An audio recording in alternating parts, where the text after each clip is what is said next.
오늘 우리가 함께 살펴볼 이야기는요, 어쩌면 여러분의 삶을 통째로 바꿀 수도 있는 아주 흥미로운 방법에 대한 겁니다. 수천 년 전에 쓰인 오래된 문서에서 오늘날 우리가 겪는 문제들을 해결할 수 있는 놀라운 열쇠를 발견했다고 하는데요. 과연 어떤 내용일까요? 자, 오늘 우리가 어떤 순서로 이 흥미로운 여정을 떠나볼지 한번 볼까요? 먼저 우리 모두가 공감할 만한 현대인의 문제에서 출발해서요, 그 해답이 숨겨져 있다는 고대의 지혜를 찾아볼 겁니다. 그리고 그걸 어떻게 실천하는지, 그 핵심 원칙은 뭔지 깊이 파고들어 볼 거고요. 실제로 이걸 통해 삶이 바뀐 사람들 이야기도 들어본 뒤에 마지막으로 우리 스스로에게 아주 중요한 질문 하나를 던지면서 마무리하겠습니다. 자, 그럼 바로 시작해 볼까요?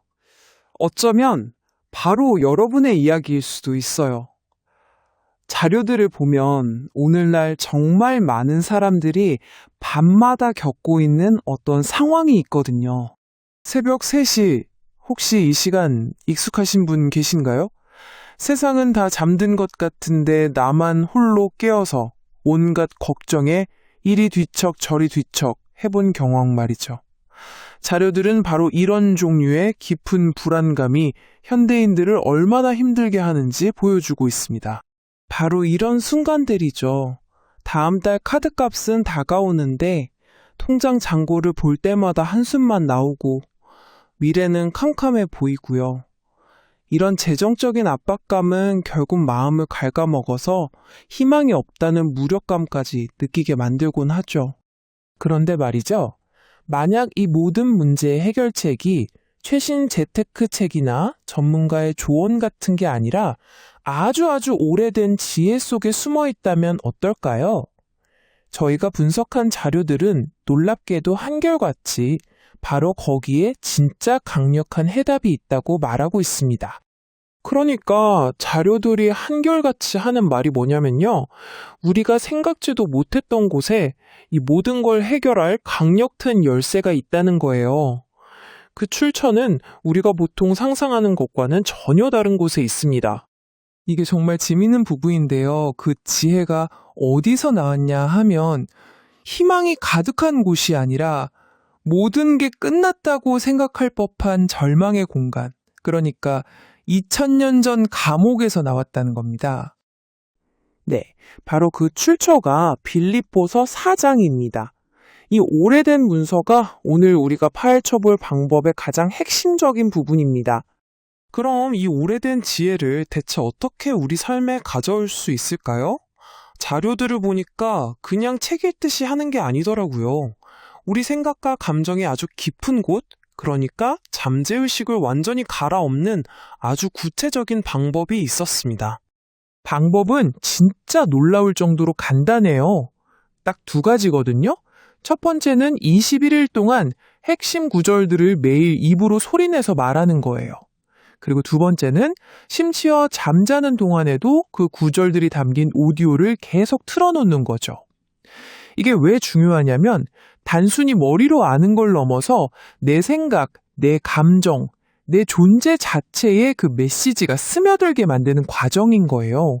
자, 그럼 우리가 잠들면서까지 들어야 할 그 핵심 메시지, 그게 대체 뭘까요? 이 방법의 심장이라고 할 수 있는 그 구절들을 한번 뜯어보면요. 서로 아주 단단하게 연결된 3가지 원칙이 보입니다. 첫 번째 원칙은 불안을 감사로 바꾸는 거예요. 이게 되게 중요한데 아직 아무것도 해결되지 않았을 때 바로 그 걱정의 순간에 의식적으로 감사로 바꿔 말하는 연습을 하는 거죠. 자료들은 이게 바로 평안을 얻는 첫 번째 문이라고 말합니다. 이걸 보세요. 바로 이런 차이인 거죠. 이 돈을 어떻게 내지 하고 걱정하는 대신 이 문제에 맞설 힘을 주셔서 감사합니다 라고 말하는 거예요. 실제로 자료에 나온 한 분은 빚 독속 전화를 받고 나서도 이렇게 감사를 고백했다고 해요. 이건 단순히 긍정적으로 생각하자는 걸 넘어서 내 생각의 초점을 없는 것에서 가지고 있는 것으로 강제로 옮기는 훈련인 셈이죠. 2번째 원칙은 생각의 방향을 정하는 거예요. 그냥 나쁜 생각을 안 하는 데서 그치는 게 아니에요. 더 적극적으로 내 머릿속을 의도적으로 좋은 것들, 그러니까 참되고 옳고 아름답고 사랑스러운 것들로 가득 채우는 거죠. 일종의 생각의 정원 가꾸기라고 할 수 있겠네요. 그리고 마지막 세 번째 원칙은 이 모든 과정의 결과물이라고 할 수 있어요. 바로 어떤 상황에 있든지 외부 환경에 휘둘리지 않고 내면에서부터 나오는 자신감과 만족감을 느끼는 상태. 돈이 많든 적든 상황이 좋든 나쁘든 나는 모든 것을 할 수 있다는 그런 단단한 마음을 갖게 되는 거죠. 자, 근데 이론은 참 좋은데 이게 진짜 효과가 있을까요? 저희가 본 자료들에는 이 방법으로 내 인생이 바뀌었다고 말하는 사람들의 실제 이야기들이 정말 많았습니다. 가장 인상 깊었던 몇 가지를 한번 같이 보시죠. 여기 55세에 갑자기 직장을 잃은 이성훈 씨의 이야기가 있어요. 상상만 해도 정말 막막하죠? 그런데 이분이 잠자는 검은 빌립보서 4장을 듣기 시작했어요. 놀라운 건 상황은 하나도 바뀌지 않았는데 불과 2주 만에 마음에 깊은 평안이 찾아왔다는 거예요. 그리고 바로 그 마음의 변화가 결국 예상치도 못한 새로운 일자리로 이어졌다는 거죠. 이 사례는 더 극적이에요. 거의 파산 직전까지 몰렸던 한 사업가 이야기인데요. 매일 돈 걱정에 잠을 못 이뤘는데 이 방법을 실천하고 나서 어떤 일이 일어났을까요? 3년 동안이나 연락이 끊겼던 고객한테서 갑자기 엄청난 규모의 주문이 들어온 거예요. 덕분에 빚을 다 갚고 사업도 다시 일으킬 수 있었답니다. 그러니까 마음의 평안이 실제 돈의 흐름까지 바꾼 거죠. 1200만 원. 이 숫자가 뭔지 아세요? 자료에 나온 한 청년 이야기인데요. 800만 원 빚 때문에 정말 삶을 포기할 생각까지 했었대요. 혹시 지금 재정적인 문제 때문에 많이 힘드신가요? 최근에 온라인에서 굉장히 화제가 된 영상이 하나 있습니다. 바로 이 재정적인 어려움을 극복하기 위한 21일간의 특별한 영적 실천법인데요. 오늘 이 방법을 한번 제대로 파헤쳐 보겠습니다. 아마 이 질문 정말 남 얘기 같지 않은 분들 많으실 거예요. 다음 달 카드값은 어떡하지? 빚은 자꾸 늘어가는데 통장 잔고는 왜 이 모양일까? 이런 재정적인 스트레스가 우리 일상에 너무 깊숙이 들어와서 편안하게 잠드는 것조차 힘들게 만들곤 하죠. 이게 바로 오늘 우리가 살펴볼 영상에 나오는 한 워킹맘이 남긴 실제 메모라고 합니다. 아이 셋을 키우면서 정말 벼랑 끝에 몰린 심정, 이 한 문장에서 그 절박함이 그대로 느껴지지 않으세요? 바로 이 이야기가 오늘 우리가 탐구할 문제의 핵심을 보여주고 있습니다. 자, 그런데 바로 여기서 이야기가 정말 흥미로워집니다. 한 유명 영상이 주장을 하는데요. 성경에 나오는 딱 한 구절을 21일 동안 꾸준히 실천하면 이런 절망적인 상황을 바꿀 수 있다는 겁니다. 과연 어떤 원리일까요? 지금부터 하나씩 뜯어보겠습니다. 자, 그럼 이 21일 실천법의 가장 뿌리가 되는 믿음, 그 핵심부터 한번 살펴볼게요. 모든 건 성경, 빌립보서에 나오는 공급에 대한 아주 강력한 약속, 이 한 문장에서 시작됩니다. 네, 바로 이 구절입니다. 이걸 그냥 한번 읽고 끝나는 게 아니고요. 이 실천에 참여하는 사람들은 21일 동안 매일같이 이 구조를 말 그대로 입으로 선포한다고 해요. 이게 바로 믿음의 기초를 단단하게 다지는 첫 번째 단계인 거죠. 자, 근데 여기서 진짜 재밌는 포인트가 나옵니다. 채우실이라는 이 단어, 원본 영상에 따르면 원어인 그리스어로는 플레로우라고 하는데요. 이게 그냥 부족한 걸 채워주는 정도가 아니에요. 물잔을 채우는 게 아니라 아예 넘쳐서 흘러내릴 정도로 가득 채워준다는 그런 엄청난 의미가 담겨 있는 거죠. 말만 들으면 잘 와닿지 않을 수 있으니 실제 사례를 한번 보시죠. 영상에서는 폐업 위기에 몰렸던 한 자영업자의 이야기가 나옵니다. 믿기 힘드시겠지만 이분은 그 성경 구절을 21일 동안 붙잡고 선포했더니 글쎄, 딱 3개월 만에 그 많던 대출 이자를 전부 갚게 됐다는 겁니다.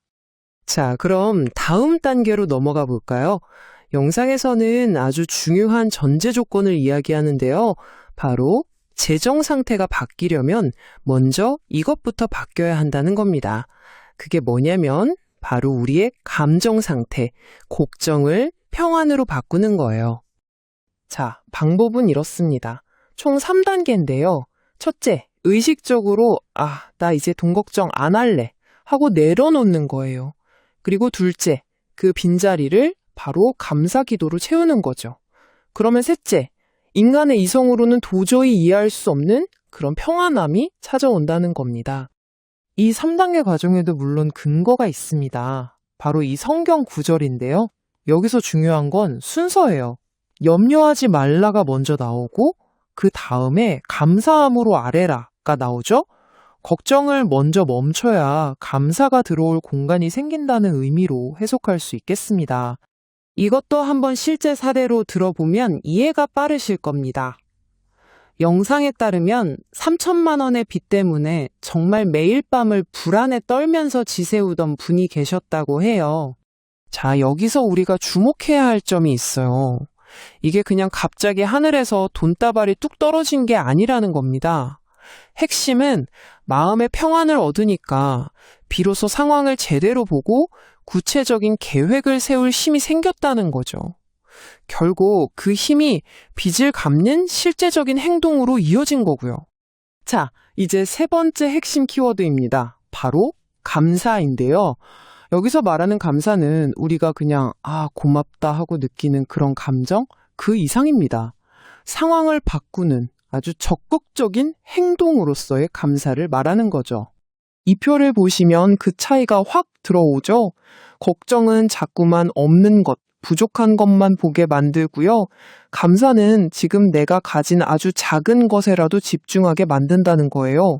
그리고 이 작은 관점의 차이가 완전히 다른 결과를 낳는다는 게 이 영상의 핵심 주장입니다. 그래서 영상에서는 감사를 영적인 열쇠라고까지 표현합니다. 마치 굳게 닫힌 문을 여는 열쇠처럼 감사가 바로 그 신성한 도움, 그 공급이 들어오는 문을 활짝 여는 역할을 한다는 거죠. 사실 이 감사 예시들을 보면 처음엔 좀 이게 말이 되나 싶을 수도 있어요. 아니, 빚이 있는데 어떻게 감사를 해요? 그쵸? 그런데 이 실천법에서는 빚이 있다는 것조차 내가 살아있다는 증거라면서 감사하라고 합니다. 심지어 아직 해결되지도 않은 문제를 두고 미리 감사하기까지 하죠. 그리고 이 감사의 힘을 보여주는 정말 드라마틱한 이야기가 하나 더 나옵니다. 통장 잔고가 마이너스 800만 원이었던 한 청년이 있었대요. 이 청년이 딱 18일 동안 그냥 숨 쉬는 거, 잠잘 곳 있는 거에 감사하는 연습을 했는데 글쎄 18일째 되는 날 갑자기 연락이 끊겼던 거래처에서 무려 1,200만 원을 보내왔다는 겁니다. 자, 이제 거의 다 왔습니다. 지금까지 나온 이야기들을 하나로 묶어서 이 21일간의 실천법이 어떤 구조를 가지고 있는지 깔끔하게 정리해 드릴게요.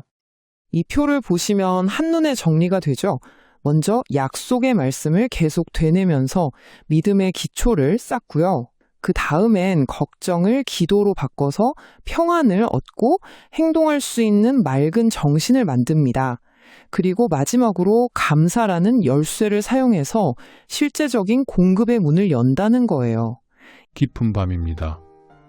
아니, 어쩌면 당신에게는 그 어느 때보다 길고 시린 새벽일지도 모르겠습니다. 모두가 잠든 이 시간, 세상은 고요한데 유독 당신의 마음속에만 거친 바람이 불고 있지는 않나요? 잠을 청해보려 눈을 감아도 머릿속을 떠나지 않는 수많은 생각들, 내일 당장 해결해야 할 막막한 문제들, 그리고 아무리 노력해도 제자리 걸음인 것만 같은 삶의 무게가 당신의 어깨를 짓누르고 있음을 주님은 알고 계십니다. 지금 이 영상을 튼 당신의 손끝은 조금 떨리고 있을지도 모릅니다. 오늘 하루도 치열하게 버텨냈지만 돌아온 것은 공허함과 불안뿐이었을 수도 있습니다. 스마트폰을 켜서 습관적으로 통장 잔고를 확인했을 때 그 숫자가 주는 차가운 현실 앞에 가슴이 철렁 내려앉았던 그 순간을 기억합니다. 남들은 저만치 앞서가는 것 같은데 나만 이 좁은 방 안에, 이 척박한 환경 안에 갇혀버린 것 같은 고립감. 마치 인생의 막다른 골목에 다다라 더 이상 갈 곳이 없다고 느껴지는 그 절망의 끝에서 당신은 지금 이 자리에 서 있습니다. 사랑하는 여러분, 오늘 우리가 함께 나눌 이야기는 바로 그 막다른 골목에서 시작됩니다. 아무런 희망도 보이지 않던 그곳에서 오히려 인생의 가장 위대한 반전을 경험했던 한 남자의 기록을 들려드리려 합니다. 지금으로부터 약 2000년 전 차갑고 습한 지하 감옥의 바닥에 몸을 뉘었던 사람이 있었습니다. 사도 바울입니다. 그는 지금 당신이 느끼는 것보다 훨씬 더 혹독한 물리적 감옥에 갇혀 있었습니다. 손과 발에는 쇠사슬이 채워져 있었고 내일 자신의 목숨이 어떻게 될지 알 수 없는 극도의 불확실성 속에 있었습니다. 외부와는 완전히 단절되었고 그를 돕던 사람들은 하나둘 떠나갔으며 육체는 고된 고문과 질병으로 신음하고 있었습니다. 그야말로 인생의 완벽한 막다른 골목이었습니다. 그런데 여러분, 정말 이상한 일이 일어났습니다. 그 어둡고 냄새나는 감옥 깊은 곳에서 편지 한 통이 흘러나왔는데 그 편지에는 비명이나 원망이 담겨 있지 않았습니다. 오히려 그 편지는 수천 년이 지난 지금까지도 인류 역사상 가장 찬란하고 기쁨이 넘치는 기록으로 남아 있습니다. 그것이 바로 우리가 오늘 마주할 빌립보서입니다. 바울은 그 부자유한 공간에서 세상에서 가장 자유로운 노래를 불렀습니다. 먹을 것이 부족하고 입을 것이 변변치 않은 결핍의 현장에서 세상 그 누구보다 풍성한 만족을 고백했습니다. 죽음의 그림자가 드리운 그곳에서 그는 영원한 생명의 환희를 선포했습니다. 이것은 단순히 긍정적인 사고방식을 가진 사람의 낙관론이 아닙니다. 이것은 실제입니다. 가장 처참한 환경이 가장 영광스러운 기쁨으로 변하는 이 역설적인 사건. 바울이 발견했던 그 비밀이 오늘 밤 당신의 방 안으로, 당신의 지친 영혼 속으로 스며들기를 원합니다. 당신은 지금 재정의 감옥에 갇혀 있을 수 있습니다. 인간관계의 오해와 갈등이라는 감옥에서 외로워하고 있을 수도 있습니다. 혹은 원치 않는 질병이나 무력감이라는 감옥에서 창살 없는 고통을 겪고 계실지도 모릅니다. 하지만 기억하십시오. 바울이 갇혔던 그 감옥은 그를 무너뜨리는 무덤이 아니라 하나님의 영광이 선포되는 성소가 되었습니다. 당신이 서 있는 그 막다른 골목 역시 주님을 만나는 거룩한 통로가 될 수 있습니다. 세상은 당신에게 끝났다고 말할지 모르지만 하나님은 이제부터 시작이라고 말씀하십니다. 당신의 통장 잔고가 당신의 가치를 결정하는 것이 아니라 당신을 위해 목숨을 내어주신 예수 그리스도의 사랑이 당신의 진정한 가치입니다. 오늘 이 시간 우리는 바울이 건네는 5가지 통찰을 통해 우리 삶의 감옥을 탈출하는 법이 아니라 감옥 안에서 왕처럼 다스리는 법을 배우게 될 것입니다. 상황이 바뀌기를 기도하기 전에 상황을 바라보는 우리의 눈이 먼저 바뀌는 기적을 경험하게 될 것입니다. 당신의 한숨이 찬송으로 바뀌고 당신의 염려가 감사의 기도로 치환되는 그 신비로운 영적 전이의 시간을 함께 걸어가 보려 합니다. 이제 가만히 당신의 가슴에 손을 얹어보세요. 거칠었던 호흡을 내뱉고 주님이 주시는 평안의 호흡을 들이마셔 보십시오. 당신의 마음을 짓누르던 그 무거운 돌덩이들을 하나씩 주님의 발 앞에 내려놓는 상상을 해보십시오. 주님은 당신의 그 무거운 짐을 대신 짊어지기 위해 지금 이 순간 당신 곁에 와 계십니다. 당신이 이 영상을 클릭한 것은 우연이 아닙니다. 밤을 지새우며 흘렸던 당신의 눈물을 보석처럼 귀히 여기시는 주님께서 당신에게 꼭 들려주고 싶으신 말씀이 있어 이 만남을 예비하셨습니다. 빌립보서가 건네는 이 역설적인 위로가 당신의 영혼에 닿을 때 당신을 가두고 있던 두려움의 문이 열릴 것입니다. 보이지 않던 길들이 보이기 시작하고 메말랐던 당신의 심령에 다시금 기쁨의 샘물이 솟아나게 될 것입니다. 당신의 인생은 실패작이 아닙니다. 당신의 삶은 지금 위대한 반전의 서막을 지나고 있을 뿐입니다. 자, 이제 마음의 빗장을 열고 바울이 그 차가운 감옥에서 보냈던 뜨거운 사랑의 편지에 귀를 기울여 보십시오. 그가 발견한 5가지의 보물 같은 통찰이 당신의 남은 밤을 평안으로 덮어줄 것이며 당신의 내일을 소망으로 빛나게 할 것입니다. 이제 우리는 세상이 감당할 수 없는 그 신비한 기쁨의 근원을 찾아 여행을 떠납니다. 당신은 혼자가 아닙니다. 주님이 당신의 손을 꼭 잡고 계십니다. 이 편지는 단순히 성경 속의 옛 이야기가 아니라 오늘을 사는 당신에게 보내는 하나님의 가장 절절한 연애 편지이자 승전보입니다. 당신의 고통이 어떻게 특권이 되는지, 당신의 결핍이 어떻게 풍성함의 통로가 되는지, 그리고 당신의 시민권이 왜 이 땅이 아닌 하늘에 있는지에 대한 그 놀라운 진리들이 이제 당신의 귀를 통해 영혼 깊숙이 새겨질 것입니다. 잠시 모든 생각을 멈추고 주님의 임재 안으로 들어오십시오. 당신의 방 안을 가득 채우는 주님의 따뜻한 빛을 느껴보십시오. 그 빛은 어둠을 몰아내고 상처를 치유하며 꺾인 무릎을 다시 세우는 생명의 빛입니다. 이제 그 빛을 따라 빌립보서가 들려주는 반전의 기록 속으로 한 걸음 더 깊이 들어갑니다. 당신의 영혼이 쉼을 얻고 당신의 마음이 평강을 누리는 가장 복된 시간이 지금 시작됩니다. 자, 이제 우리 마음의 눈을 조금 더 깊은 곳으로 돌려보려 합니다. 인생의 막다른 골목에서 바울이 발견했던 그 놀라운 비밀들을 하나씩 천천히 당신의 영혼에 새겨 넣는 시간입니다. 우리는 살아가면서 수많은 벽을 만납니다. 어떤 벽은 너무 높아서 도저히 넘을 수 없을 것 같고, 어떤 길은 너무 좁아서 한 걸음도 내딛기 두렵게 느껴지기도 하죠. 사도 바울에게 그 벽은 차갑고 어두운 감옥의 벽이었습니다. 쇠사슬에 묶여 자유를 빼앗긴 채 언제 죽을지 모르는 공포가 그를 짓눌렀을 것입니다. 하지만 바울은 그 감옥 안에서 오히려 찬란한 빛을 보았습니다. 그가 발견한 첫 번째 통찰은 바로 고난이 기회가 되는 관점의 전환입니다. 여러분, 우리가 고난이라고 부르는 것들을 가만히 들여다보십시오. 우리는 그것을 내 앞길을 막는 거대한 바위라고 생각하지만 주님의 손길 안에서 그 바위는 오히려 우리가 더 높은 곳을 바라보게 하는 디딤돌이 됩니다. 바울은 고백했습니다. 내가 갇힌 것이 오히려 복음의 진전이 되었다고 말이죠.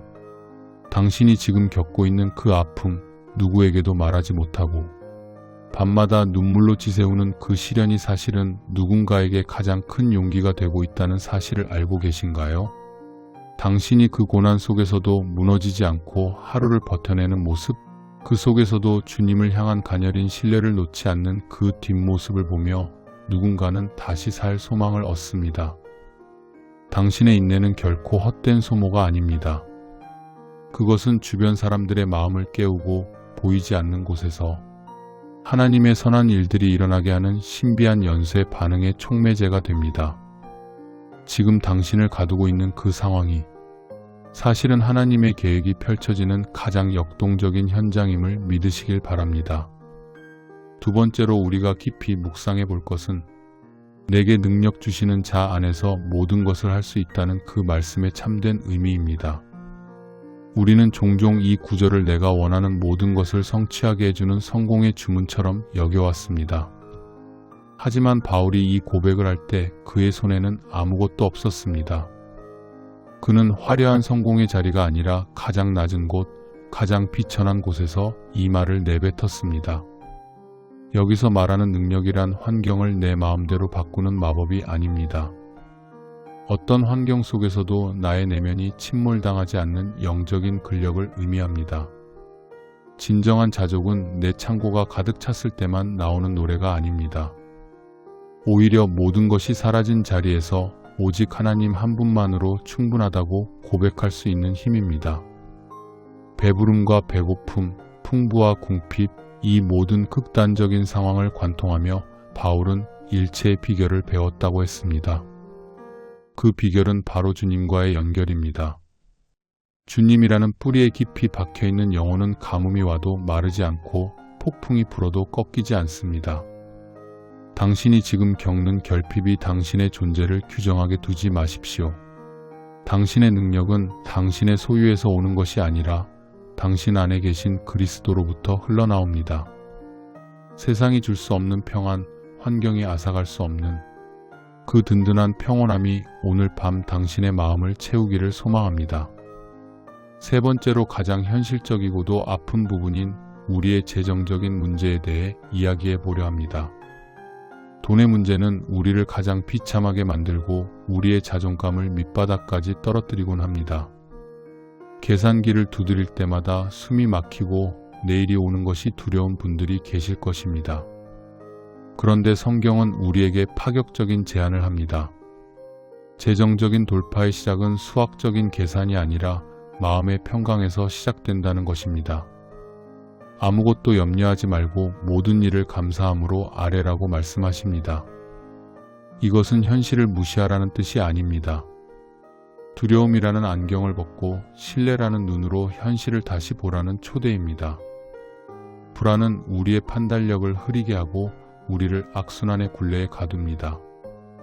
하지만 감사를 선택하는 순간 우리 뇌의 회로가 바뀌고 영적인 질서가 잡히기 시작합니다. 비록 지금 당장 통장의 잔고가 바뀌지 않더라도 감사의 언어를 선포해 보십시오. 빛 독촉 전화에 가슴이 떨릴 때마다 주님, 저에게 여전히 기도할 입술이 있고 주님을 의지할 마음이 있으니 감사합니다라고 말해보는 것입니다. 이 역설적인 고백이 당신의 영혼에 울려 퍼질 때 지각에 뛰어난 하나님의 평강이 당신의 마음과 생각을 지키실 것입니다. 그 평강이 임할 때 비로소 우리는 냉철한 판단력을 회복하고 주님이 예비하신 뜻밖의 공급하심과 길들을 발견하게 됩니다. 재정의 회복은 통장에서 시작되는 것이 아니라 당신의 무릎 위에서 그리고 감사의 고백 위에서 시작됩니다. 네 번째로 우리는 진정한 가치가 무엇인지 다시 한번 생각해 보게 됩니다. 바울은 세상적으로 부러울 것이 없는 배경을 가진 사람이었습니다. 가문, 학벌, 지위, 종교적 열심까지 모든 것을 갖추었죠. 하지만 그는 그리스도를 만난 후 이 모든 것을 배설물처럼 여긴다고 선언했습니다. 그가 미쳤기 때문일까요? 아닙니다. 더 좋은 것을 발견했기 때문입니다. 마치 어린아이가 반짝이는 유리구슬을 들고 있다가 진짜 다이아몬드를 손에 쥐었을 때 기꺼이 유리구슬을 놓아버리는 것과 같습니다. 우리가 붙들고 있는 세상의 안정감은 사실 모래성 위에 지은 집과 같습니다. 건강이 흔들리고 직장이 흔들리고 관계가 흔들리면 그 안정감은 순식간에 무너져 내립니다. 그러나 그리스도를 아는 지식, 그분과의 친밀한 관계는 그 어떤 풍랑에도 흔들리지 않는 반석입니다. 당신이 지금 무언가를 잃어버렸다고 해서 슬퍼하고 계신가요? 혹시 주님은 당신이 붙들고 있던 가짜 안정감을 내려놓게 하시고 영원히 변치 않는 진짜 보물을 주시려는 것은 아닐까요? 나를 증명해 주던 명함이나 타이틀이 사라진 그 자리에서 비로소 하나님의 자녀라는 가장 고귀한 신분이 빛나기 시작합니다. 버려야 얻게 되는 이 신비로운 비밀을 당신의 삶에서 경험해 보시길 바랍니다. 세상의 기준에서 해방되어 주님 안에서만 누릴 수 있는 그 자유가 오늘 당신의 영혼을 가볍게 하기를 원합니다. 마지막 다섯 번째 통찰은 고난을 바라보는 가장 혁명적인 태도입니다. 바울은 고난을 피해야 할 저주나 실패의 증거로 보지 않았습니다. 오히려 고난을 하나님이 우리에게 주신 특권이라고 불렀습니다. 그리스도를 믿는 것뿐만 아니라 그분을 위해 고난받는 특권도 주셨다는 것입니다. 여러분, 고난은 아무에게나 주어지는 것이 아닙니다. 하나님은 감당할 수 있는 자에게 그리고 그 고난을 통해 더 큰 영광을 드러낼 준비가 된 신뢰하는 자녀에게 고난이라는 이름의 훈장을 맡기십니다. 우리가 평안할 때는 알 수 없었던 주님의 깊은 마음을 고난의 골짜기를 지날 때 비로소 알게 됩니다. 고난은 우리의 신앙을 단순한 지식에서 살아있는 생명으로 바꾸어 놓습니다. 당신의 몸에 새겨진 시련의 흔적들은 부끄러운 상처가 아니라 장차 주님 앞에 섰을 때 가장 밝게 빛날 영적 훈장이 될 것입니다. 이 고난의 과정을 통해 당신의 인격은 정금같이 연단되고 당신의 영혼은 하늘의 풍성함을 담을 수 있는 큰 그릇으로 넓어질 것입니다. 그러니 지금의 시련을 부끄러워하지 마십시오. 당신은 지금 하나님의 가장 특별한 수업을 듣고 있는 중입니다. 사랑하는 여러분, 이제 다시 한번 당신의 소속을 확인해 보십시오. 우리의 시민권은 이 땅에 있지 않습니다. 우리의 이름은 저 높은 하늘 생명책에 기록되어 있습니다. 땅의 일에 매몰되어 절망하지 마십시오. 당신의 통장 잔고가, 당신의 건강 상태가, 당신의 사회적 지위가 당신을 결정하지 못합니다. 당신은 하늘왕의 자녀이며 온 우주의 주인이신 하나님이 당신의 아버지가 되십니다. 지금 당신을 가둔 그 감옥이 아무리 견고해 보여도 당신의 영혼은 이미 하늘을 날고 있습니다. 바울이 보았던 그 찬란한 하늘의 소망이 지금 당신의 가슴 속에 뜨겁게 타오르길 축복합니다. 오늘 밤 당신의 모든 무거운 짐을 그분의 발 앞에 내려놓으십시오. 주님은 당신의 눈물을 닦아주시고 당신의 거친 호흡을 평온하게 바꾸어 주실 것입니다. 당신이 잠든 사이에도 주님은 쉬지 않고 당신을 위해 일하고 계십니다. 당신의 내일은 오늘보다 더 은혜로울 것이며 당신의 삶에 닥친 모든 막다른 길은 결국 하나님의 영광을 드러내는 반전의 시작이 될 것입니다. 당신은 결코 혼자가 아닙니다. 주님이 당신과 함께 계십니다. 주님이 당신을 붙들고 계십니다. 이제 그 평강의 바다 위로 당신의 마음을 띄워 보내십시오. 아주 편안하게, 아주 깊게 주님의 품 안에서 안식하십시오. 당신의 시민권이 있는 그 나라의 평안이 오늘 밤 당신의 꿈속까지 찾아가기를 간절히 소망합니다. 고난은 지나갈 것이고 기쁨의 아침은 반드시 올 것입니다. 그 확신 속에서 이제 평안히 눈을 감으십시오. 주님이 당신을 사랑하십니다. 주님이 당신을 지키십니다. 이제 우리는 바울이 그 차가운 감옥 바닥에서 길어 올린 5가지의 찬란한 보물들을 모두 살펴보았습니다. 고난을 기회로 바꾸는 눈, 어떤 형편에서도 흔들리지 않는 자족의 비결, 계산기를 내려놓고 평강을 선택하는 용기, 세상의 자랑을 배설물처럼 여기는 결단, 그리고 시련을 특권으로 여기는 그 고귀한 자부심까지, 이 모든 이야기들이 지금 당신의 마음속에 어떤 울림으로 남아있나요? 우리는 이 긴 여정의 마지막 문턱에서 가장 본질적인 질문 하나를 마주하게 됩니다. 왜 우리는 그토록 불안해했을까요? 왜 우리는 작은 파도에도 금세 배가 뒤집힐 것처럼 비명을 지르며 두려워했을까요? 바울은 그 이유를 우리가 소속을 잊었기 때문이라고 말합니다. 바울은 편지의 마지막 부분에서 우리의 가슴을 울리는 선언을 합니다. 우리의 시민권은 하늘에 있다는 선언입니다. 사랑하는 여러분, 당신의 진짜 주소는 어디입니까? 지금 당신이 누워있는 그 방, 당신이 매일 출근하는 그 일터, 혹은 당신을 짓누르는 채무의 목록이 적힌 그 서류 뭉치가 당신의 영원한 거처가 아닙니다.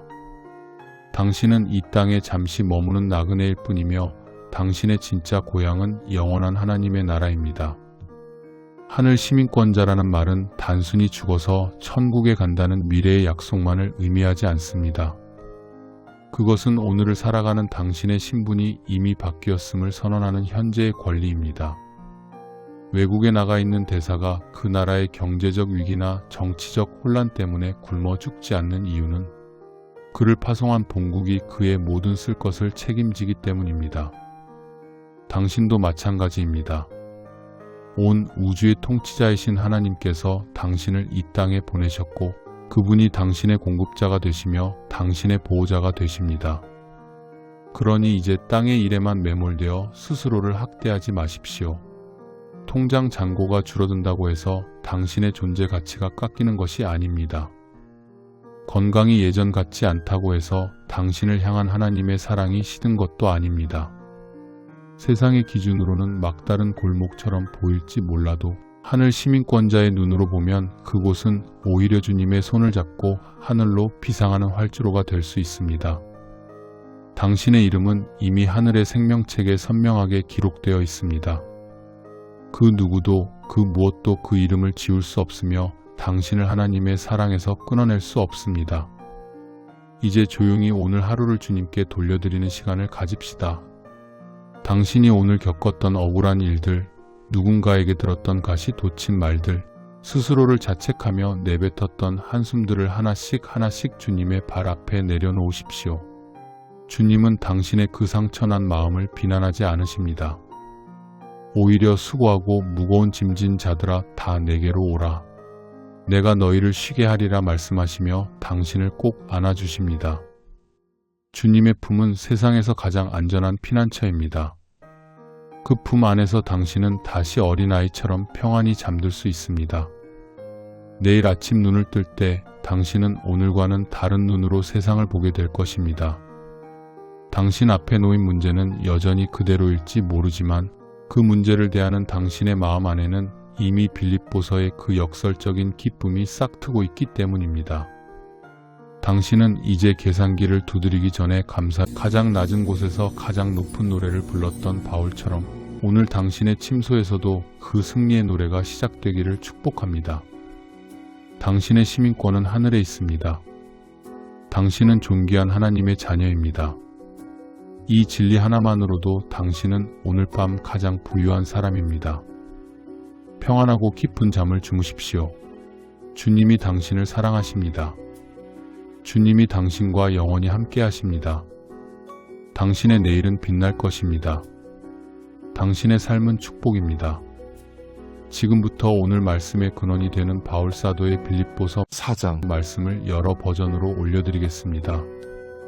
각기 다른 번역과 다른 각도에서 쓰여진 번역본들이 더 확실한 지식과 성령의 감동을 선사할 것입니다. 이제 평안히 쉬십시오. 주님 안에서 평강을 누리십시오. 빌립보서 4장 우리말 성경.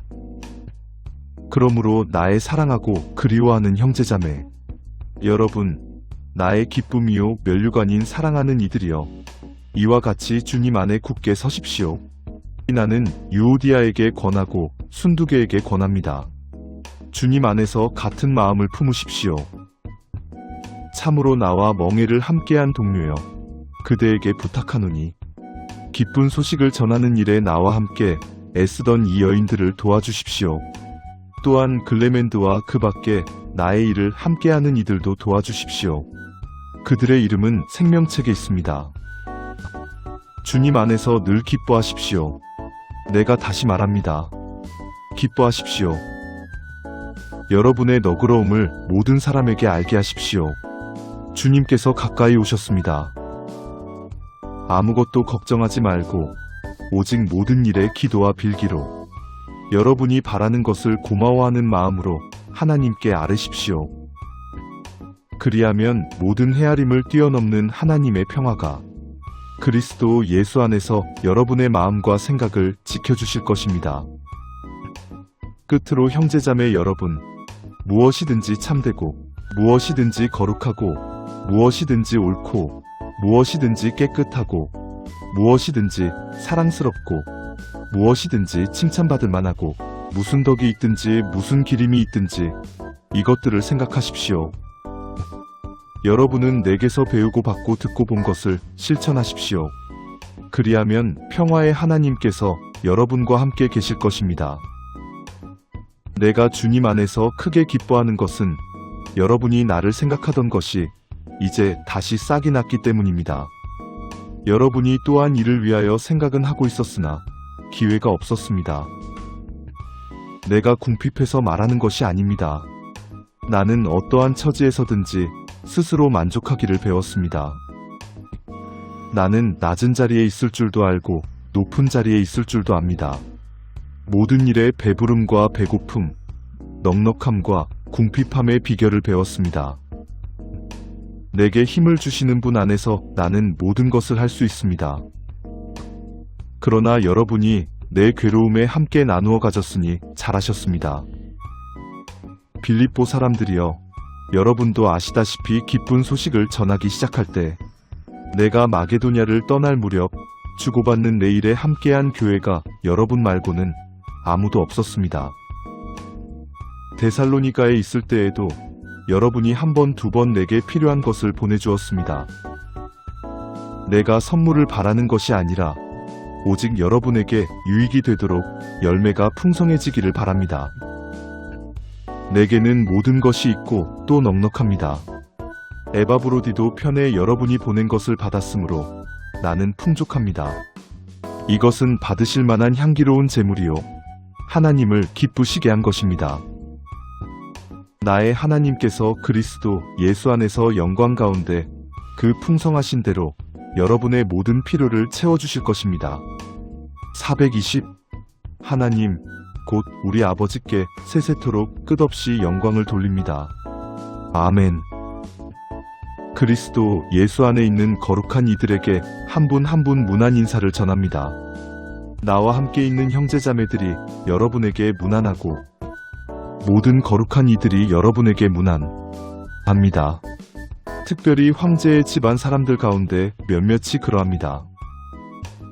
주 예수 그리스도의 은혜가 여러분의 마음속에 있기를 바랍니다. 빌립보서 4장 한자말 버전. 그러므로 나의 친애하고 사모하는 형제들아 나의 기쁨이요 나의 면류관인 사랑하는 자들아 주 안에서 이와 같이 서라. 나는 우오디아를 권하고 순두개를 권하노니 주 안에서 같은 마음을 품으라. 나는 또한 참으로 나와 함께 멍에를 같이 한 자에게 구하노니 저 부녀들을 도우라. 그들은 나와 함께 복음을 전하던 자들이니 그들의 이름들이 생명책에 있느니라. 너희는 주 안에서 항상 기뻐하라. 내가 다시 말하노니 기뻐하라. 너희의 관용을 모든 사람에게 알게 하라. 주께서 가까우시니라. 아무것도 염려하지 말고 오직 모든 일에 기도와 간구로 감사함으로 너희 구할 것을 하나님께 아뢰라. 그리하면 모든 지각에 뛰어난 하나님의 평강이 그리스도 예수 안에서 너희 마음과 생각을 지키시리라. 형제들아, 종말로 무엇에든지 참되며 무엇에든지 존엄하며 무엇에든지 이로우며 무엇에든지 깨끗하며 무엇에든지 사랑할 만하며 무엇에든지 칭찬할 만하며 무슨 덕이 있든지 무슨 기림이 있든지 이것들을 생각하라. 너희는 내게 배우고 받고 듣고 본 바를 행하라. 그리하면 평강의 하나님이 너희와 함께 계시리라. 내가 주 안에서 크게 기뻐함은 너희가 나를 생각하던 것이 이제 다시 싹이 났도다. 너희가 또한 이를 위하여 생각은 하였으나 기회가 없었느니라. 내가 궁핍함으로 말하는 것이 아니라 어떠한 형편에든지 내가 자족하기를 배웠노니 나는 비천에 처할 줄도 알고 풍부에 처할 줄도 알아. 모든 일에 배부르며 배고픔과 풍부와 궁핍을 당함에도 일체의 비결을 배웠노라. 나를 능하게 하시는 자 안에서 내가 모든 것을 할 수 있느니라. 그러나 너희가 내 환난에 함께 참여하였으니 잘하였도다. 빌립보 사람들아, 너희도 알거니와 복음의 처음에 내가 마게도냐를 떠날 때에 주고받는 일에 나와 함께한 교회가 너희 외에 아무도 없었느니라. 데살로니가에 있을 때에도 너희가 한 번 두 번 나의 쓸 것을 보내었도다. 내가 선물을 구함이 아니요 오직 너희에게 유익하도록 과실이 번성하기를 구함이라. 내게는 모든 것이 있고 또 풍부하도다. 에바브로디도 편에 너희의 준 것을 받음으로 내가 풍족하니 이는 받으실 만한 향기로운 제물이요 하나님을 기쁘시게 한 것이라. 나의 하나님이 그리스도 예수 안에서 영광 가운데 그 풍성한 대로 너희 모든 쓸 것을 채우시리라. 우리 아버지 하나님께 세세무궁토록 영광을 돌릴지어다. 아멘. 그리스도 예수 안에 있는 각 성도에게 문안하라. 나와 함께 있는 형제들이 너희에게 문안하고 모든 성도들이 너희에게 문안하되 특별히 가이사집 사람 중 몇이니라. 주 예수 그리스도의 은혜가 너희 심령에 있을지어다. 빌립보서 4장 어린이 버전. 주님을 사랑하는 친구들에게. 얘들아, 주님을 믿는 우리는 주님 안에서 튼튼하게 서 있어야 해. 여러분은 내가 얼마나 자랑스러워하는 친구들이야. 싸우지 말고 한마음이 되자. 우오디아와 순두개에게 말하고 싶어. 이 친구들이 주님 안에서 한마음을 가져야 해. 그리고 함께 복음을 전하던 착한 친구들도 있어. 그 친구들을 도와줘야 해. 모두가 천국의 생명책에 이름이 적혀 있거든. 항상 기뻐하자. 주님 안에서 항상 기뻐해. 내가 다시 말할게. 기뻐해. 모든 사람에게 너의 착한 마음을 보여줘. 주님이 우리 가까이 있으니까 걱정하지 말고 기도하자. 아무것도 걱정하지 마. 대신 무엇이든 필요한 것이 있으면 감사하는 마음으로 하나님께 기도해. 그러면 세상에서 가장 좋은 기분인 하나님의 평강이 너희 마음을 지켜줄 거야. 좋은 생각만 하자. 좋은 것들을 생각해. 참되고 깨끗하고 예쁘고 착하고 멋있는 것들 말이야. 이런 좋은 것들을 생각하면서 살아가. 좋은 것을 따라하자. 내가 한 것처럼 너희도 해봐. 나를 따라해. 그러면 평강의 하나님이 너희와 함께 있을 거야. 모든 상황에서 감사하기. 너희가 나를 생각하고 있다니 얼마나 기쁜지 몰라. 나는 어려울 때나 잘 풀릴 때나 배부를 때나 배고플 때나 항상 감사해. 왜냐하면 주님이 나를 도와주시니까. 주님을 믿으면 모든 것을 할 수 있어. 함께하는 사랑. 너희가 내가 힘들 때 함께 도와주니 정말 고마워. 빌립보 교회는 처음부터 나를 도와준 유일한 교회야. 데살로니가에 있을 때도 여러 번 필요한 것을 보내줬어. 모든 것이 충분해. 나는 선물을 원하지 않아. 다만 너희가 좋은 일을 많이 하고 복받기를 원해. 이미 모든 것이 충분해. 너희가 보내준 것으로 충분하고 하나님이 우리 모든 필요한 것을 채워주실 거야. 마지막 인사. 하나님께 영원히 영광을 돌려드려. 주님 안에 있는 모든 형제자매들에게 인사해. 나와 함께 있는 사람들도 인사해. 특별히 왕의 집에 사는 사람들도 너희에게 인사한대. 주님의 은혜가 모두와 함께하길. 카톨릭 성경 빌립보서 4장. 그러므로 내가 사랑하고 그리워하는 형제 여러분, 나의 기쁨이요. 면류관인 사랑하는 교우 여러분, 주님을 믿으며 굳세게 살아가십시오. 그러므로 내가 사랑하고 그리워하는 형제 여러분, 나의 기쁨이며 화관인 여러분, 이렇게 주님 안에 굳건히 서 있으십시오. 사랑하는 여러분, 유오디아와 신디케 두 분에게 나는 간청합니다. 주님을 믿는 사람으로서 한 마음이 되십시오. 나는 에우오디아에게 권고하고 신티케에게 권고합니다. 주님 안에서 뜻을 같이 하십시오. 나와 한멍에를 맨 내 진실한 협력자에게 부탁합니다. 이 여자들을 도와주십시오. 이 여자들은 클레멘스를 비롯하여 다른 협력자들과 더불어 복음을 전하느라고 나와 함께 애쓴 사람들입니다. 그들의 이름은 생명의 책에 올라 있습니다. 그렇습니다. 나의 진실한 동지여, 이 여자들을 도와주도록 그대에게도 당부합니다. 이들은 클레멘스를 비롯하여 나의 다른 협력자들과 더불어 복음을 전하려고 나와 함께 싸운 사람들입니다. 이 모든 이들의 이름이 생명의 책에 적혀 있습니다. 주님과 함께 항상 기뻐하십시오. 거듭 말합니다. 기뻐하십시오. 주님 안에서 늘 기뻐하십시오. 거듭 말합니다. 기뻐하십시오. 여러분의 너그러운 마음을 모든 사람에게 보이십시오. 주님께서 오실 날이 얼마 남지 않았습니다. 여러분의 너그러운 마음을 모든 사람이 알 수 있게 하십시오. 주님께서 가까이 오셨습니다. 아무 걱정도 하지 마십시오. 언제나 감사하는 마음으로 기도하고 간구하며 여러분의 소원을 하느님께 아뢰십시오. 아무것도 걱정하지 마십시오. 어떠한 경우에든 감사하는 마음으로 기도하고 간구하며 여러분의 소원을 하느님께 아뢰십시오. 그러면 사람으로는 감히 생각할 수도 없는 하느님의 평화가 그리스도 예수를 믿는 여러분의 마음과 생각을 지켜주실 것입니다. 그러면 사람의 모든 이해를 뛰어넘는 하느님의 평화가 여러분의 마음과 생각을 그리스도 예수님 안에서 지켜줄 것입니다. 형제 여러분, 끝으로 여러분에게 당부합니다. 여러분은 무엇이든지 참된 것과 고상한 것과 옳은 것과 순결한 것과 사랑스러운 것과 영예로운 것과 덕스럽고 칭찬할 만한 것들을 마음속에 품으십시오.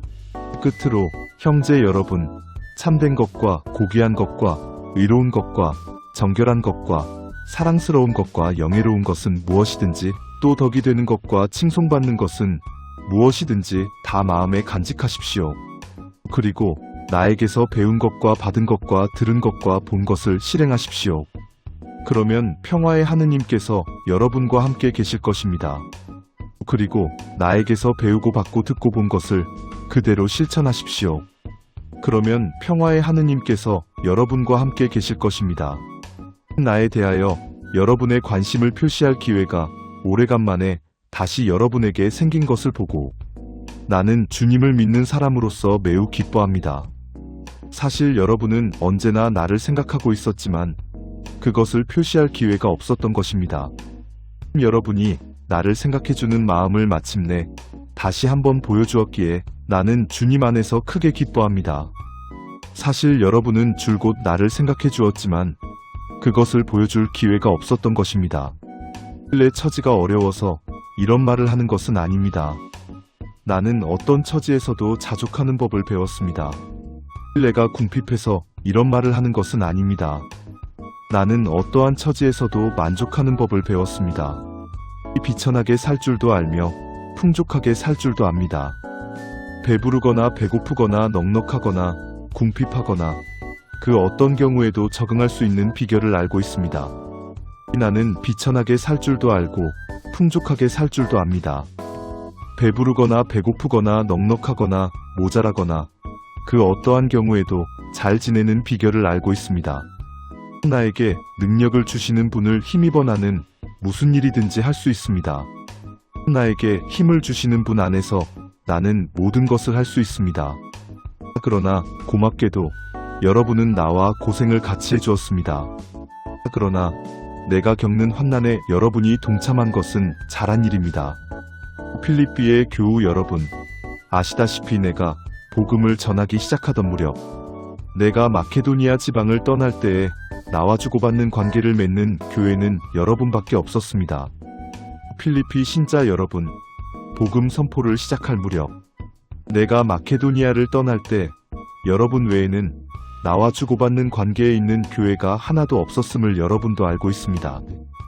내가 데살로니카에 있을 때에도 나에게 필요한 것을 한두 번 보내주었습니다. 내가 테살로니카에 있을 때에도 여러분은 두어 번 필요한 것을 보내주었습니다. 내가 바라는 것은 여러분에게 더 많은 이익이 돌아가게 하는 일뿐입니다. 물론 내가 선물을 바라는 것은 아닙니다. 여러분에게 많은 이익이 돌아가기를 바랄 뿐입니다. 나는 여러분에게서 받을 것을 다 받았고 또 넘치도록 받았습니다. 나는 여러분이 에바프로디도를 시켜보낸 것을 받아서 넉넉하게 살고 있습니다.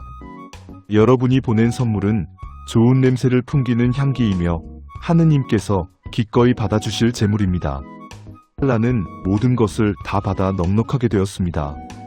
여러분이 에파프로디토스 편에 보낸 것을 받아 풍족합니다. 그것은 향기로운 예물이며 하느님 마음에 드는 훌륭한 재물입니다. 한량없이 풍요하신 나의 하느님께서는 그리스도 예수를 믿는 여러분에게 필요한 모든 것을 풍성하게 채워주실 것입니다. 나의 하느님께서는 그리스도 예수님 안에서 영광스럽게 베푸시는 당신의 그 풍요로움으로 여러분에게 필요한 모든 것을 채워주실 것입니다. 하느님, 우리 아버지께서 영원무궁토록 영광을 받으시기를 빕니다. 아멘.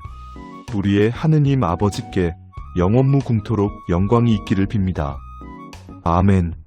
그리스도 예수를 믿는 모든 성도들에게 문안해 주십시오. 나와 함께 있는 형제들이 여러분에게 문안합니다. 그리스도 예수님 안에서 사는 모든 성도에게 안부를 전해 주십시오. 나와 함께 있는 형제들이 여러분에게 인사합니다. 모든 성도들이 여러분에게 문안합니다. 특히 카이사르의 집안 사람들이 문안합니다. 모든 성도가 특히 황제 집안 사람들이 여러분에게 인사합니다. 주 예수 그리스도의 은총이 여러분의 마음에 내리시기를 빕니다. 주 예수 그리스도의 은총이 여러분의 영과 함께하기를 빕니다. 빌립보서 4장 풀이. 빌립보서 4장에 대해 자세히 알아보겠습니다. 먼저 2장의 배경을 이해해야 합니다. 사도 바울이 로마 감옥에 갇혀 있으면서 빌립보 교회에 편지를 보냈어요. 감옥에 있는데도 불구하고 바울은 기쁨과 감사의 메시지를 전하고 있습니다. 2장은 교회 내의 실제 문제들을 해결하면서 그리스도인들이 모든 상황에서 어떻게 살아야 하는지를 보여줍니다. 자, 첫 번째로 보겠습니다. 4장 1절부터 3절까지입니다. 바울은 빌립보 교회의 일부 성도들이 서로 싸우고 있다는 것을 직접 말합니다. 우오디아와 순두계라는 두 사람의 이름을 구체적으로 언급하고 있어요. 이 두 사람이 여성 지도자였다는 것이 특이합니다. 초대 교회에서 여성들도 중요한 역할을 했다는 증거죠. 바울은 이들에게 같은 마음을 가지라고 말합니다. 이것은 단순한 화해가 아니라 같은 신앙, 같은 비전을 공유하라는 뜻입니다. 그리고 그 일치의 기준은 주님 안에서입니다. 즉, 예수 그리스도를 중심으로 한 일치만이 의미가 있다는 거예요. 바울은 또한 생명책에 이름이 있다고 말합니다. 이것은 마지막 날에 구원받을 사람들의 목록을 의미합니다. 이 말은 지금 벌어지는 다툼이 영원한 관점에서 얼마나 중요하지 않은지를 생각하게 해줍니다. 이제 4장 4절부터 7절까지 보겠습니다. 바울이 가장 강조하는 것은 항상 기뻐하라는 것입니다. 그리고 이것을 2번이나 반복해서 말합니다. 다시 말하지만 기뻐하라고요. 이것이 얼마나 중요한지를 알 수 있습니다. 그런데 생각해보세요. 바울은 감옥에 있습니다. 그럼에도 불구하고 기쁨을 명령하고 있어요. 이것은 어떤 의미일까요? 이 기쁨은 밖의 상황에 달려있지 않습니다. 대신 그리스도 안에 있다는 신분에 기반을 둔 기쁨입니다. 어떤 외부 상황도 이 기쁨을 빼앗아갈 수 없다는 의미입니다.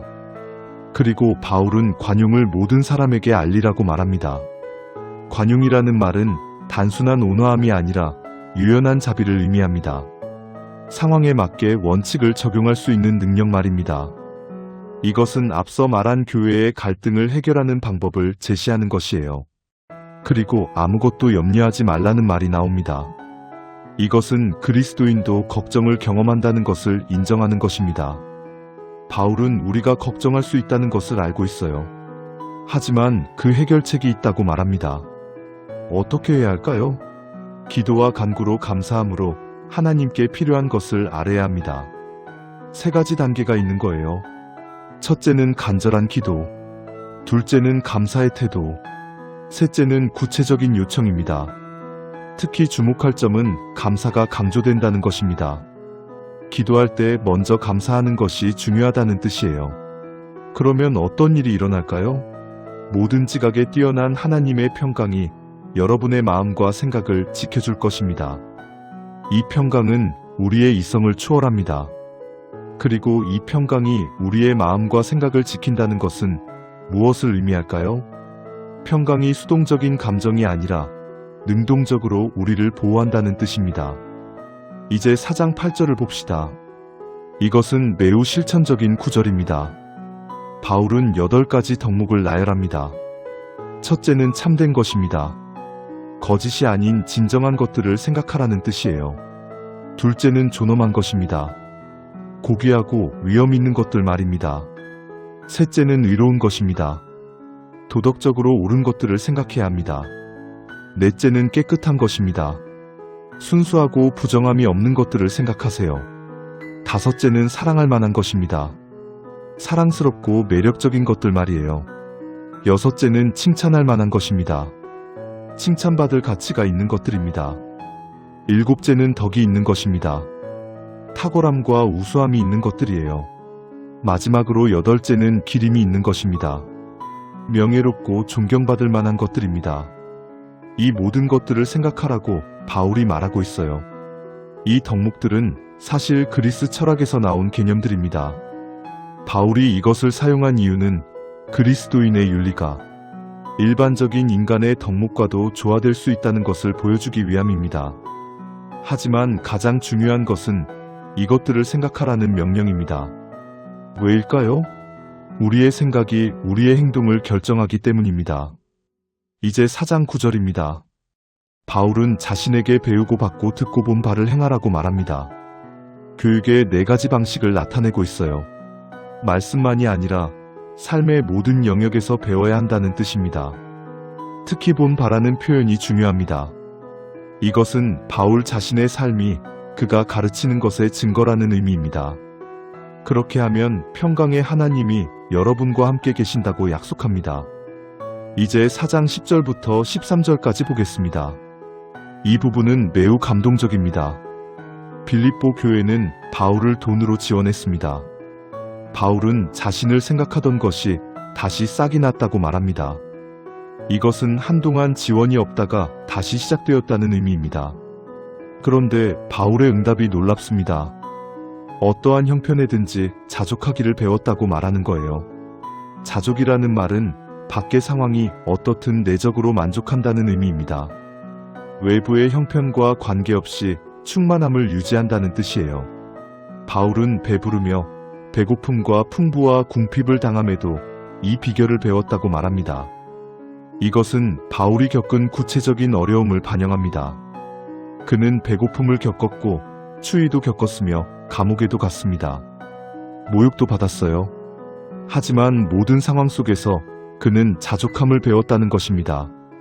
그러면 어떻게 이것이 가능할까요? 4장 13절에서 그 답을 줍니다. 나를 능하게 하시는 자 안에서 내가 모든 것을 할 수 있습니다. 이 능하게 하시는 자는 예수 그리스도를 의미합니다. 이것은 무한한 능력을 의미하는 것이 아니에요. 하나님의 뜻을 따르는 일에 있어서 필요한 모든 능력을 제공받는다는 뜻입니다. 이제 4장 14절부터 19절까지 봅시다. 바울은 자신이 힘들 때 빌립보 교회가 함께했음을 감사합니다. 빌립보가 다른 교회들과 달리 처음부터 자신을 지원했다고 말해요. 이것은 빌립보 교회와 바울 사이에 특별한 관계가 있었다는 것을 보여줍니다. 데살로니가에 있을 때도 여러 번 필요한 것을 보냈다고 해요. 한 번, 두 번이 아니라 계속해서 지원했다는 의미입니다. 하지만 바울은 중요한 구분을 합니다. 내가 선물을 구하는 것이 아니라 너희에게 유익하도록 과실이 번성하기를 구한다고 말하는 거예요. 이것은 물질적 지원보다 영적 성장을 더 중시한다는 뜻입니다. 바울은 이미 모든 것이 있고 풍부하다고 말합니다. 에바브로디도를 통해 받은 것으로 충분하다고 해요. 그리고 그들의 헌금을 향기로운 제물이라고 부릅니다. 이것은 구약의 제사 언어를 사용하는 것입니다. 구약에서 제물이 하나님을 기쁘시게 하듯이 그들의 관대한 헌금도 하나님을 기쁘시게 한다는 뜻이에요. 그리고 마지막 약속입니다. 하나님이 그리스도 예수 안에서 영광 가운데 그 풍성한 대로 여러분의 모든 필요한 것을 채워주실 거라고 합니다. 이것은 물질적 축복뿐만 아니라 영적 충만을 포함합니다. 이제 4장 20절부터 23절까지입니다. 바울은 짧지만 강력한 소명을 합니다. 우리 아버지 하나님께 세세무궁토록 영광을 돌릴지어다라고 말해요. 이것은 믿음의 확신과 감사의 표현입니다. 마지막 인사에서 가이사 집사람의 언급이 나옵니다. 이것은 로마 황실의 일부 가정종이나 관리들이 그리스도인이 되었다는 의미입니다. 초대 교회가 사회의 모든 계층에 퍼져 있었다는 증거죠. 주 예수 그리스도의 은혜가 여러분 심령에 있을지어다라고 마무리합니다. 이제 2장의 주요 신학적 주제들을 살펴봅시다. 첫째는 기쁨과 평강의 역설입니다. 빌립보서 전체의 주제인 기쁨이 2장에서도 계속 강조됩니다. 바울은 감옥에 있으면서도 기쁨을 명령합니다. 이것은 기쁨이 단순한 감정 상태가 아니라는 것을 보여줍니다. 대신 영적 입장, 즉 그리스도 안에 있다는 신분에 기반을 둔 것입니다. 둘째는 충분함과 만족입니다. 바울은 물질적 궁핍 속에서도 충분함을 경험합니다. 이것은 그리스도인의 진정한 부요가 외부의 상황이 아니라 그리스도와의 관계에 있다는 것을 말해줍니다. 셋째는 생각의 변혁을 통한 행동 변화입니다. 4장 8절은 생각과 행동의 관계를 강조합니다. 좋은 생각이 좋은 행동을 만들고 궁극적으로 영적 성숙에 도달하게 한다는 거예요. 넷째는 기도의 능력입니다. 4장 6절과 7절은 기도의 실천적 중요성을 강조합니다. 불안과 걱정은 기도와 감사를 통해 극복될 수 있다는 뜻입니다. 이제 이것을 현대에 어떻게 적용할 수 있을지 생각해 봅시다. 첫째, 교회의 일치에 대해 생각해 보세요. 오늘날 교회도 내부의 갈등과 분열을 경험합니다. 이 장은 그리스도를 중심으로 한 일치의 필요성을 우리에게 강하게 말해줍니다. 우리는 서로 다를 수 있지만 그리스도 안에서 하나가 될 수 있습니다. 둘째, 정신 건강에 대해 생각해 보세요. 요즘 많은 사람들이 우울증과 불안으로 고통받고 있습니다. 4장 4절부터 7절까지의 메시지는 현대인의 정신 건강을 다루는 영적 처방전으로 볼 수 있습니다. 기쁨, 관용, 기도의 메시지 말입니다. 셋째, 윤리적 삶에 대해 생각해 보세요. 4장 8절의 덕목들은 그리스도인이 추구해야 할 윤리적 기준을 제시합니다.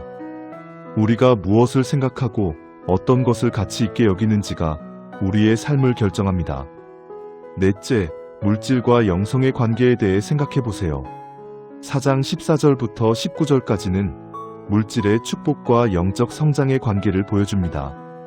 물질은 나쁜 것이 아니지만 영적 가치가 더 중요하다는 뜻입니다.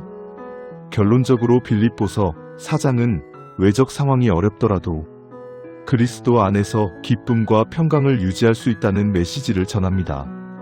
좋은 생각과 기도를 통해 영적으로 성장할 수 있다고 말해주고 있어요. 이것은 1900년 전에 감옥에서 쓰인 말씀이지만 오늘날 우리에게도 여전히 유효합니다. 감옥에 있는 바울이 할 수 있는 일이라면 우리도 할 수 있습니다. 우리가 무엇을 생각하는지, 어디에 마음을 두는지가 우리의 삶을 결정합니다. 그리스도 안에서 기뻐하고 감사하며 기도할 때 평강이 우리를 지킬 것입니다. 이것이 바울의 메시지이고 우리에게 주는 도전입니다. 감사합니다.